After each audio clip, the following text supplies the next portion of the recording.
Happy birthday రా. Thank you రా. Happy birthday రా. థ్యాంక్ యూ రా. సరే పదా ఇంకా పార్టీ ఇద్దు. రే ఈసారి పార్టీ లేనురా, ఎందుకంటే నా దగ్గర డబ్బులు లేవు. ఏరా బర్త్డే రోజు కూడా ఇలా చెప్తావు? పదండి రా, వీడికి విష్ చేసి మన టైం వేస్ట్. పదండి. రే రే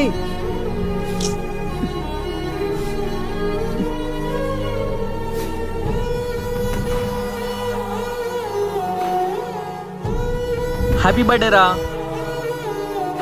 థ్యాంక్ యూ రా. సరే పదా మనం వెళ్ళి పార్టీ చేసుకుందాం. రే నా దగ్గర డబ్బులు లేవురా. నాకు తెలుసురా, పార్టీ నేను ఇస్తా. బర్త్డే నాదైతే పార్టీ నువ్వు ఇస్తావా? మిగతా వాళ్ళంతా నాకు పార్టీ అడుగుతున్నారా? డబ్బే ముందురా, ఈరోజు ఉంటుంది రేపు ఉండదు, కానీ మన స్నేహం డబ్బు కన్నా విలువైనది, ఇంకా జీవితాంతం ఉంటుంది కూడా. సరే కేక్ తీసుకో. నా హ్యాపీనెస్ నా బర్త్డే అని కాదురా, నీలాంటి ఫ్రెండ్ దొరికినందుకు. స్నేహం చేయడం ఒక గొప్ప అనుభూతి. స్నేహం అనే అనుభూతిని పాలు పంచుకునే వారినే స్నేహితుడని అంటారు.